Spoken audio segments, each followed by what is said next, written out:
మిగిలిన రూపాల్లో మీరు నైవేద్యం పెడితే ఒక ఉపచారం సంతోషిస్తుందని చెప్పచ్చు. అన్నపూర్ణ విషయంలో ఏమిటో తెలుసా?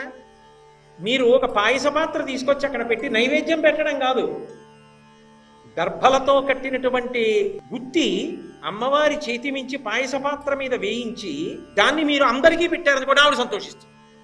ఇక్కడ పెట్టడం ప్రధానం, అంతేగాని పిల్లలు పెడితే ఆవిడ ఎందుకు తింటుంది? తింటుంది, ప్రేమే, కానీ పిల్లలకి పెట్టడం ఇష్టం అన్నపూర్ణగా. అందుకే అన్నపూర్ణ చాలా సౌజన్యముతో కూడుకున్నారు. కాబట్టి అందరికీ పెట్టడం ఆవిడికి ఇష్టమైతే నీకు పెడతాను తినమని హిమవంతుడు అంటున్నాడు. ఎందుకని? కూతురని. గిరులలోనొక్క గిరినైన నా పేరు విలయచేసి తిట్లు ఇందువదన, నీకు తండ్రినైతి నాకింత చాలదే, ఇది మహాద్భుతంబు ఇందువదన. ఏముందమ్మా, నేను కొండల్లో కొండని, కానీ నా పేరు శాశ్వతంగా ఉండిపోయింది హిమవంతుడన్న పేరు. ఎందుకని? హైమవతివై నువ్వు వచ్చావు కాబట్టి, నువ్వు నా కూతురు అయ్యావు కాబట్టి నా పేరు శాశ్వతత్వాన్ని పొందింది. ప్రాళేయా చలవంశ పాపనకరీ అంటేనా? ఏ తల్లి సమస్త మంగళస్వరూపములకు ఆలవాలమో అటువంటి తల్లి ఆ ఇంట తిరిగింది. ఆ అమ్మవారు తిరగాలని, ఆ పిల్ల రూపంలో తిరగాలని, గాజులేసుకోవాలని తపించిపోతాడు ఎవరైనా. ఆడపిల్ల పుట్టాలని కోరుకుంటారు. ఆడపిల్ల ఇంట్లో పుట్టలేదనుకోండి, ఎప్పుడు పూర్తిగా సంతోషిస్తారు? ఆడపిల్ల లేదు, కొడుకులే ఉన్నారు, ఆ మామగారు ఎప్పుడు ఆనందిస్తాడు?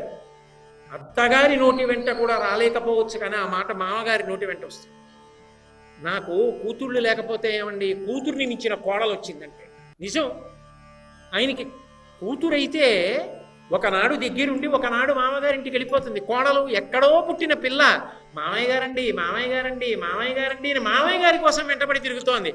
నాకు కూతురు లేకపోతేనే కూతురుతో సమానంగా కోడలు లేదా అంటాడు. ఆడపిల్ల ఆ లోటు తీర్చగలదు. అది సాక్షాత్ ఎటువంటి తల్లి? కమనీయ మోహన కరభారతి వచ్చే, దయతోడ నన్ను కన్న తల్లి వచ్చే. ఆ తల్లి సాక్షాత్తు లోకములను కన్నటువంటి తల్లి. అటువంటి తల్లి నాకు కుమార్తెగా వచ్చింది అని మేనకాదేవి ఎంత పొంగిపోయిందో నిజంగా. పొంగిపోయి తల్లి వచ్చెను నన్నేల తల్లి వచ్చే, బాల వచ్చెను ప్రౌఢైక బాల వచ్చే, అబల కరుణించి ఏ తెంచనను చుదిగిచి, కౌగలించను మేనక గౌరి చూచి. ఆ పిల్ల ఇంట్లో ఆడుకుంటుంటే బాల వచ్చెను ప్రౌఢైక బాల వచ్చే. అందులో చిన్నపిల్లగా ఉన్నప్పుడు అమ్మవారి ఆనందం అంతా పిల్లలో కనపడుతుంది. తాత 4 గాజులు ఇచ్చారనుకోండి, తాత నాకు గాజులు వేశారు, తాత నాకు తిలకం తెచ్చాడు, తాత నాకు పౌడర్ ఇచ్చాడు, ఎంత పొంగిపోతుందో మా తల్లి. ఆ మనవరాలు ఎంత సంతోషమో, ఆ కూతురికి ఎంత సంతోషమో. అందుకే మేనకాదేవి పొంగిపోయిందంతే నిజంగా. భూరి లోకైక విభూతి దారుణి వచ్చే, మంగళపావన గంగ వచ్చే. ఆమె కానిదేముంది లోకంలో? అన్నీ ఆవిడ రూపంలో వచ్చే మా ఇంట. మా ఇల్లు తరించిపోలా. అందుకే నేను ఇంత ఆనందపడిపోతున్నాను. ఆయన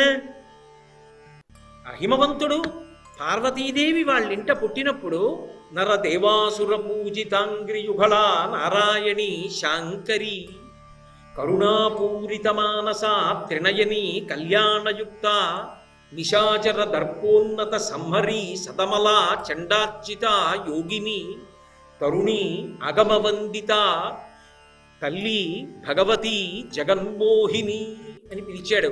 అనుగ్రహించి వరమిచ్చి కూతురుగా వచ్చావు.